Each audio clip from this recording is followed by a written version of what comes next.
RFK off the ballot in New York State. Okay, so we are not RFK supporters, but he has a right to run, and this is lawfare that they are waging against him quite clearly. So a judge has ruled they are appealing that he's not qualified to appear on the New York ballot. Independent presidential candidate Robert F. Kennedy Jr. has been disqualified from appearing on New York's general election ballot after a judge ruled Monday that he falsely claimed a New York residence on his nominating petitions, leading to their invalidation. Judge Christina Ryba ruled that Kennedy's claim of a New York address as his place of residence was a false statement, concluding that it was evident he had no plans to move back to the Empire State and said he only listed the location for political gain. Ryba's ruling is expected to be appealed by the August 15th deadline. If her ruling is upheld, it would bar Kennedy from the New York ballot and potentially spark challenges in other states where he used a New York suburban address to collect signatures. Quote, the overwhelming credible evidence introduced at trial established that Kennedy's connections with the New York address existed only on paper and were maintained for the sole purpose of maintaining his voter registration and political standing in the state of New York, Ryba wrote.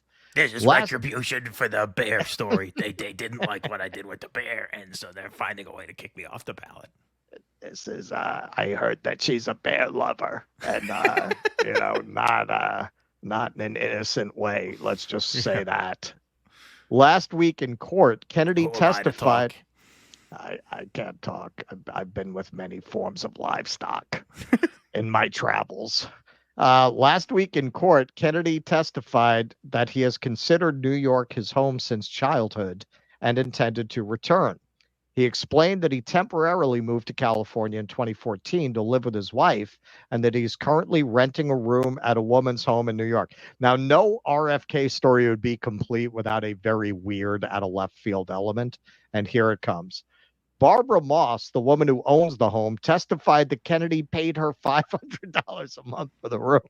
So basically, Kennedy's got some kind of like your loser cousin arrangement with this woman where he's, renting a space in her garage or some shit. Right. She added, this trust fund guy is renting some random Craigslist room in his house for $500.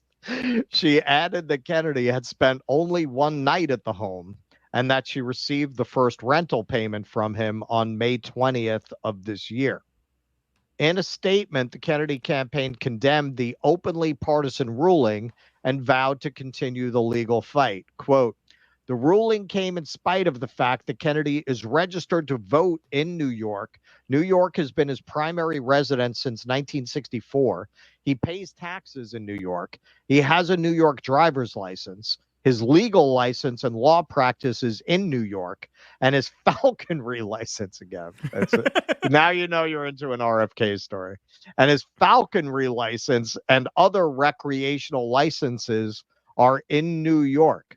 Also, his 1978 welded sculpture, Man with Hooker, is prominently displayed in an outdoor garden on Avenue B. He should just come up with 50 obscure hobbies and get licensed for each one in a different state so he can claim affiliation wherever he goes. He's got the time.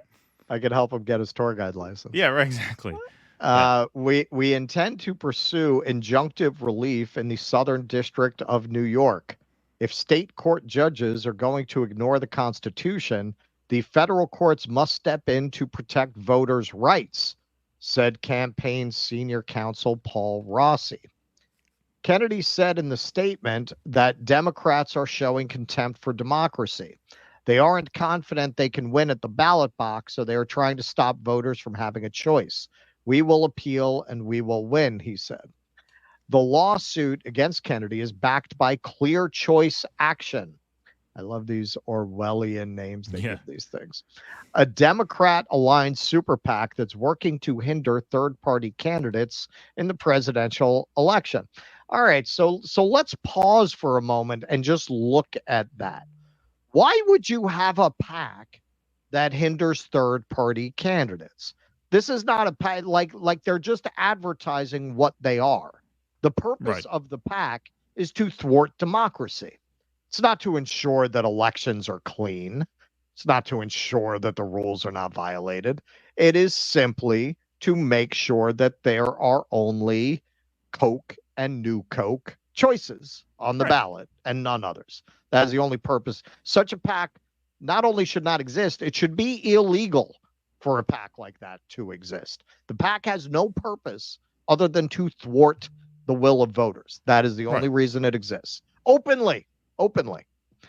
Today, quote, today's ruling makes clear that Mr. Kennedy lied about his residency and provided a false address on his filing papers and candidate petitions in New York, intentionally misleading election officials and betraying voters' trust, said Pete Kavanaugh, founder of Clear Choice Action. The Kennedy team will undoubtedly file desperate lawsuit after desperate lawsuit in the coming days and weeks.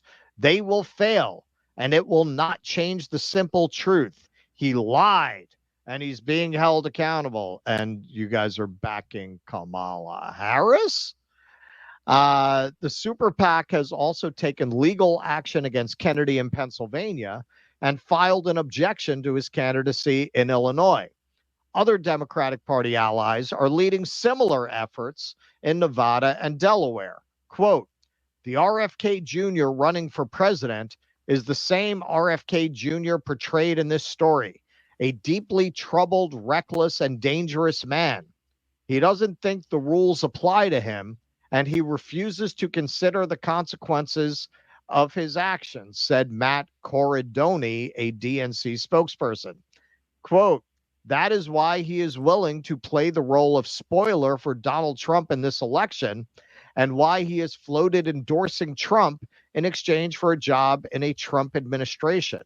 RFK Jr. has always put RFK Jr. first, and he has no regard for the disastrous impact his actions would have on the American people.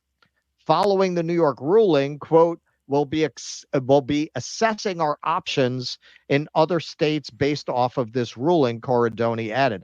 Once again, I find that paragraph really remarkable because he openly ties the character assassination of RFK to, well, he wants to get Trump elected. So clearly he's a dangerous, selfish, unstable man by definition for running as a third-party candidate and risking the election of Donald Trump. He mixes all those things into one big vat, making it very, very clear that this is not about his residence, which obviously it's not. Right. But they don't even feel a need to put up the pretense that this is anything other than lawfare. They are almost openly presenting it as exactly that. We are using legal tactics to stop this man from offering the voter choices. Now, do I think RFK